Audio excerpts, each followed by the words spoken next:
Hey guys, what's up? Scottish Duck here once again. Okay, you've read the title of the video, let's just fucking get on with it. I don't know what it is, I've tried to record this video like 3-4 times already, something always comes up, either the door goes, or I'm just not happy with the recording.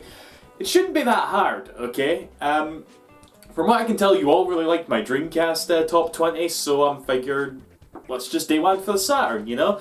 I'm not going to do this for like, every console I own, you know. Maybe I'll do a few more, I don't know yet. Either way, I just want to gush about the Saturn. Now, there's actually a video on my channel called Gushing About the Saturn where I just brought up some random games and started talking about them. So I'm probably going to repeat myself a lot in this video. So apologies for that, but my appreciation for this console has really skyrocketed in, like, I want to say the past year or something, you know. Considering this is a console I grew up with, I gotta say I have much more nostalgic memories for the PlayStation or the N64. My brother had an N64. Every friend I had a PlayStation, you know. I was the only one I knew with a Saturn, and I barely played the fucking thing because they're... I don't know, I just didn't buy that many games for it, I guess. It was pretty weird, but like ever since becoming like a... getting really into collecting, and the Saturn is a really... I don't want to say fun console to collect for, because it's pricey, but it's a very fulfilling console to collect for. When you see, like, all these gems on your shelf, you just feel so much pride, and, well, at least in my petty heart, I feel pride, but whatever. This is a console that I really have a lot of love for, and I want to go over my top 20 games now. So before we go into it though, I actually want to say a couple of games that you will not be seeing. The first thing that I think is most obvious is the Virtua Cop games. I don't have a light gun yet for my telly, and even if I did, I don't have a standard telly, and I'm pretty sure those guns don't work on HD tellies, so I won't be able to get around to this too much, because I tried playing it with like the regular controller and it just was really boring to me. I don't know, but... yeah, Virtua Cop, that's a thing, and but probably more specifically that I really want to bring up is the Shining games. Now, I am at this moment playing through Shining Force 1 on my Mega Drive, and I am loving it, okay? I'm a fairly big Fire Emblem fan, love Valkyria Chronicles, still trying to get in tune with as many strategy RPGs as I can, but if the rest of the series is anything to go by with this first game, it's something I definitely want to get into. And from what I hear, the first game in the series is one of the weaker ones. You know, at least in terms of like the ones that people care about. I know there was ones on the PSP that folk are a bit iffy on. But like Shining Force 2 and Shining Force 3 are meant to be so much better. And if this is better than the Mega Drive game, then it's probably going to be in top 5, honestly. And there's also Shining in the Holy Ark. I don't even know how these games fit in, because there's also Shining in the Darkness in the Mega Drive. I don't know, but either way, I don't feel right putting these on the list because I haven't played them yet, although come back to me in a month or so, and they probably will be. Okay. Anyway, let's get right into it. Number 20. Okay. Now, like my Dreamcast, I kind of want to say as well, it was a lot harder to put numbers on these games, you know? Like, even now, I'm looking at the arrangement that I've put them in and thinking to myself, yeah, so, more so than the Dreamcast video, this is pretty much just 20 games that I like as opposed to putting them in a definitive order, so, yeah, take that for what you will, but in this particular case, this is definitely like the gatekeeper for the top 20. Guardian Heroes. The reason this is the gatekeeper is because I really think this game could go higher, because I've played it quite a bit, I suppose, but I don't think I've ever really played it properly. I don't know, I've always like popped it in and played the first few levels a bunch, never really made an effort to get to my way to the end or to make a proper like save file. So I really do feel like there's some untapped love for me with this game as of now. I mean, for those of you who don't know, this is like I believe, was it made by Treasure? I don't think it was made, I can't remember. But it's basically a sort of beat-em-up RPG. You can play up to 6 players, and it is basically Super Smash Bros. For the Saturn. It was the closest thing you got to Super Smash Bros. On the Saturn, with its multiplayer madness and shit. And yeah, like, it has multiple branching paths in the storyline, and it gets a lot of love, this game, and because of that, I really want to like give it some more stuff. But I do think I like it enough to want to put it on at the top 20. So there you go, Guardian Heroes number 20. Right, now, number 19, this is the only game on the list that is not Saturn exclusive. At least at the time it was released, Saturn exclusive-wise. But it is from a developer and sort of part of a series that I've come to really love, and you may or may not see more of them later in the list. But yeah, that's D for the Sega Saturn. This is basically a sort of like adventure game. The whole game is CG. You know those games like, I want to say Myst. I've never played Myst. Where, you know, everything, like I said, is pre-rendered in CG. There's no like 3D world or that. That's basically what this is. You're controlling a CG movie. You press up and some FMV plays to simulate going forward sort of thing, you know? And it works really well. It's literally a 2-hour game though. Like, after 2 hours it ends, you know? So you gotta beat it quickly. But it's very entertaining, and you know, all the sort of puzzles that you have to solve in that are really interesting too, and it can also get quite scary, if I'm honest. But yeah, you could almost say this was like, I want to say David Cage-esque for its time, because it is like an interactive experience as opposed to what one would call a proper video game, but it was really interesting regardless. So yeah, D for the Sega Saturn. I dig this game, absolutely.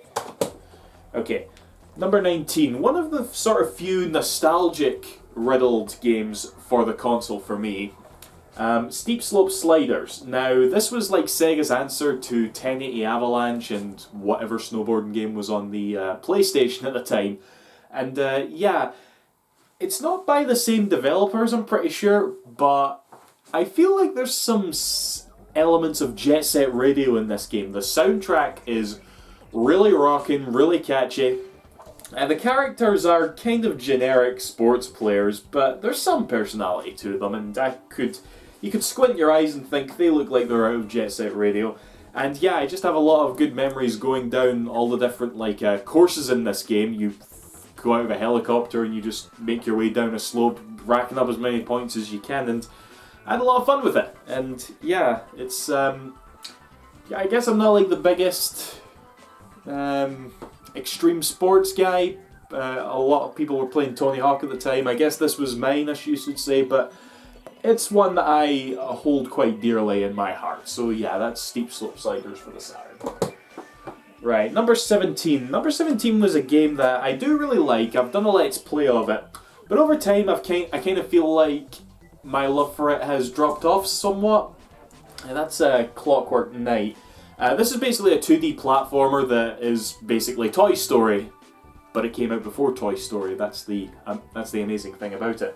And yeah, I guess there's not really much more to it than it's just a 2D platformer, of which there are better ones on the Saturn, I feel.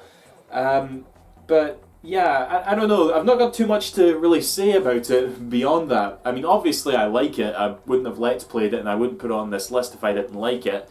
It really is just a 2D platformer about a toy knight, you know? You go through levels, you beat bosses, it really is that simple, you know? There is a sequel, and I do kind of want to try the sequel. I don't know if it's any better or not, but as it stands now, this is a really good 2D platformer that you should try if you've got a Saturn, and I'd put it here at number 16. Is it number 16? No, it's number 17, sorry. Speaking of number 16, let's talk about this, shall we? Right, now, this is... fuck it, I'll just show it. Shinobi X, called Shinobi Legions in America, I think. This was basically the Saturn's Shinobi game. It's a decent Shinobi game. I'm saying decent because there's Shinobi games out there that I prefer to this. You know, I prefer like Revenge of Shinobi and Shinobi 3, for example. This game plays just like that. One difference I know that there is that shurikens and your sword are mapped to two different buttons. You know, it's not a matter of what proximity you are in relation to the enemy that controls your attack, which wasn't like a bad thing or anything, but I like the option regardless. Plus you can do things like guard with your sword as well. Outside from that, you can pretty much do everything you could in Shinobi 3, wall jumping and shit. But it's all done through digitized characters, a la Mortal Kombat, you know, and as a result the game doesn't look as appealing, especially today. But despite all that, it is a good Shinobi game, you know, it's fun, it's playable, it's absolutely playable. Very hard though, I've actually not beaten it. There's like, in level 5 or level 6, there's a minecart level, seriously. And it's a pain in the tits, I cannot get past it. I've sat down to play this a couple of times, always enjoyed it, but then I get to that and I'm like, I can't even fucking do this. Really want to try it again sometime, you know, I will beat it, I will definitely beat it. And one thing that you kind of can't not bring up whenever you talk about Shinobi X, and one of the more bigger reasons, I guess, that I hold it in such high regard, is the wonderful in-game cutscenes. They are all done with FMV, with live-action Japanese actors that are overacting to shit, and they are extremely entertaining to watch. It makes going through beating the levels very entertaining, obviously, to just see the hilarious shit. So, yeah, Shinobi X, I like this. So, yeah, that's number 16? Yeah, 16. Wow. Losing track of them here. Right, okay. And here for number 15 we have, I really wish I could have put this game higher, but I kind of couldn't, because this is one of the more rarer games for the system for definite, and that's Deep Fear. Now, I heard about Deep Fear through Sega Bit's Top 100 Sega Games list, and Deep Fear, it was in like the 80s, relatively low on the list, but it was the only game on the list that I did not know about. I saw Deep Fear and I was like, what the fuck is Deep Fear? I need to know what Deep Fear is. My Sega fanboy pride was hurt, you know? So I ran on eBay, looked it up and was like, oh, that's how much it is. Yeah, collecting for the Saturn can be pricey, okay? And you pretty much need to be extremely dedicated and have extremely poor priorities when it comes to money, like myself, you know? Because I just went and like, grabbed a copy. And it's also like a bit of Sega Saturn history, to be honest, because it is apparently it is the very last game Sega published for the Saturn, you know, before the Dreamcast came about. And it wasn't released in America, only in Japan and Europe, which, again, puts the rarity up even more. But the thing about it is that it's just Resident Evil, you know? You play as some guy with a gun going about shooting things that aren't human with tank controls. It is just Resident Evil. There are a few things that it has over Resident Evil. I mean, you can shoot and move at the same time, which a lot of people talked about. It has a sort of air system, which kind of keeps things on your toes without getting too frustrating. You know, basically you have to keep the air in the area constant, otherwise you'll suffocate and start losing health. It doesn't actually get frustrating, and it has other effects on gameplay which I'll not bother getting into. Also, the voice acting is worse than Resident Evil. That can be a positive or a negative, depending on who you are. But I guess, like, I suppose the main thing I do kind of take away from this game, sadly, is that it wasn't really worth the price of admission, because I would pretty much prefer a lot of, like, a lot of classic Resident Evil games to this, you know. It's not like it's like a lot worse. It's not a lot worse at all. In fact, it's pretty much just as good, really. But again, it is just Resident Evil. It is a copycat game. It is expensive, but at the end of the day, it is good. So, Deep Fear for the Saturn, number 15. Okay. Number 14, this is actually a relatively new game that I've... well, not a new game that I own, I've had this for a while.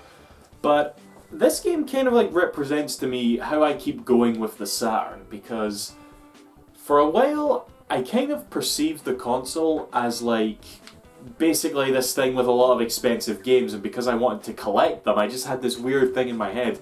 That's what I would do, you know? But very rarely would I actually sit down and properly play the games that I bought, you know? I'm not saying that I bought these games with the purpose of, like, never playing them. That's just fucking stupid. I just never got around to them, you know? I bought them first to put them on the shelf, basically, and to play them second. And this is a game I got a while ago. I heard some things about it, but I didn't think I would actually enjoy it as much as I ended up enjoying it. And that is Saturn Bomberman. I'm a moderate Bomberman fan. I have a lot of good memories of Super Bomberman on the Super Nintendo, and I really like Bomberman Hero for the N64. Outside from that, I've not really touched many of the games, but this is probably the best Bomberman that I've played. Okay, the thing that I heard about it, the thing probably a lot of people have heard about it, is the fact that you can play 1 to 10 players deathmatch style. And sure enough you can. If you've got enough multi-taps and controllers, you can do that. And that's pretty much anybody ever says when they talk about Saturn Bomberman. So I was surprised to find a good amount of like single player content in this game. There's like this whole story mode with animated cutscenes and worlds to explore, which is like, well, not explore, but you've got worlds and they're all interconnected with the levels. Bomberman has like a nice little animation to transition between one level to the other, which I really appreciated. Plus there's like a sort of like high score mode where Bomberman puts on Goku's outfit and goes Super Saiyan. Yeah, that was funny. Yeah, Saturn Bomberman, this game is really good. I actually like it so much, it kind of makes me want to try out Super Bomberman R for the Switch if I can find it cheap enough, you know. Maybe try out some of the other Bomberman games. Really surprised by this. It is very good. If you're a Saturn owner, you really should own this. Excellent game. Even though it's that excellent, it's only number 14. What the fuck? Yeah. So, what's above that? Well, a game that... kind of controversial, actually. Because I'm almost putting this game on for its legacy as opposed to its absolute objective quality. And that's this. Daytona USA, and for those of you who are maybe wondering, I don't own the alternate version that came out that was like, that ran a little bit better. This is the version that came out on launch, runs at 20 frames per second, has so much pop-up, but I still have a lot of fun with it, okay? Now, I'm mainly putting this on here because I love the original version a lot, you know? I didn't play it in the arcades, I downloaded it on PS3 when they re-released it in 1080p, and I was surprised at how much fun I could have with like a 20-year-old arcade game with 1 car and 3 courses, okay? The game oozes with so much charm, okay? The music is excellent. Each track is so colourful and has so much personality to them. Whether it's like the statue of Jeffrey from Virtua Fighter or the sculpture of Sonic with a slot machine further down the line, you know? It's like all the courses are so fun that way. They really are. And I feel like this game would be higher if the port was a little bit better, you know, and they did release a better port, but apparently it doesn't play as well, from what I've heard. I need to try it myself, but, you know, this one, it's still fun to play. It is still fun, but whenever I go back to Daytona, chances are I'm going to play the PS3 HD version that came out before I play this, but I still want to put it here because it really is a game that I've grown so much attachment to. It really is. Daytona USA, excellent game. I can't whack it. Yeah. So, yeah. And coming right off of Daytona, these are probably like the 2 games that you think of the most when you think of racing games on the Sega Saturn. And I've decided to put this up here over Daytona, and that's Sega Rally Championship. Now, at their peak, okay, if we're talking like arcade perfect games, I would say I like Daytona way more than Sega Rally. But we're not talking arcade games, we're talking Sega Saturn releases, and the sad fact is, as much as I do find the Saturn version of Daytona to be playable, okay, it is still a bit of a wreck compared to the arcade versions and a lot of other versions out there. Okay, Sega Rally, however, is still, it still runs great all things considered, you know? And I have way more nostalgia for this because this was like one of the first games I got for the Saturn. It was this and something that's going to come up later. And I had like loads of fun playing this game. It's one of the few games I have actual nostalgia for. And also it manages to include a 2-player mode, whereas Daytona doesn't, because I can only imagine it must shit the bed so hard to run 2 players in Daytona if they attempted it, whereas this does it pretty well, all things considered. It has more tracks, you know, it is more, even though they're both arcade games, it's more It's a bit less characteristic than Daytona, and for those like little reasons I would put Daytona over it. But as it stands, totally Saturn versions, this one is better than Daytona at number 12, so yeah. Sega Rally Championship. Right, and to top this list off, this is a game, this is one of the more... This and Saturn Bomberman were kind of the games that I played and just... Well, Deep Fear as well, actually, were kind of like games that I played just recently and was just like, the Saturn is amazing, I should... And kind of like encouraged me to come do this. And I have a lot to say about this game and a surprising amount of like love for it. Even though I'm probably going to sound somewhat negative, but yeah. Die Hard Arcade. Now, story time. This game is actually called Dynamite Deca in Japan, okay? It was intended to be a sequel to Streets of Rage from what I've heard. And some way along the line of development, it ended up taking place in a building, and I don't know, the developers really liked the film Die Hard, and they just basically made a Die Hard game. But they... Obviously, it wasn't Die Hard, it was Dynamite Deca, but when it came time to localizing the game, you know, bringing it out in the arcades, bringing out this Sega Saturn version, Sega of America, I guess, looked at the game and thought, you know what, we're going to get Fox on the phone and see if we can get the license to Die Hard, and sure enough they did. And yeah, it is now a Die Hard game. You're playing as John McClane, and even though it's not John McClane, it's Bruce from Dynamite Deca. Yes, he's called Bruce, and yeah, that's what the game is, and it is an extremely fun beat-em-up game. Okay, it does have some remnants of Streets of Rage there, but at the same time, it's a lot more explosive. It's a lot more over the top. There's like these really funny bits, like when you go into the bathrooms and semi-naked guys come out and beat you like with massive like anti-aircraft sort of rifles and shit. It's so fun. Also included on the disc is like an arcade the arcade version of Deep Scan. I think that's what it's called, which was I looked this up. It was a 1979 arcade game made by Sega where you played as a submarine and dropped bomb. Where you played as a ship and basically dropped bombs on submarines in the water, which is surprisingly addictive, and you actually have to play that game and be good at it in order to get more credits to use in the arcade portion of the game, because the arcade portion is really hard, so you spend like a few minutes playing Deep Scan, build up loads of credits, and then you can make it through to the end of the arcade mode without too much hassle, you know. The only problem with this game, and the really big problem, is that it's hideously short. You can beat the arcade mode in like half an hour. That's what I did. I got a bunch of credits on Deep Scan, then went to the arcade mode. It was such a fun, like, half an hour, maybe stretch it and say an hour. And there's a 2-player mode on top of it as well. But it was so much fun. It is insane how, like, addictive it was, and you know, I played through it like again a second time, which again, it doesn't take that long at all, but it's a lot of fun, okay? And I've ordered Dynamite Cop, which is Dynamite Deca 2 in Japan for the Dreamcast, okay? Apparently that one's not as good, but it is the sequel to this game. I'm definitely interested in trying it, you know? So, yeah, Die Hard Arcade, this is number 11. Amazing game. If you've got a Saturn, do check it out. So. Alright, and that's part 1. Again, we'll split this into 2. See you in part 2. See you after. Thanks for watching. Bye-bye.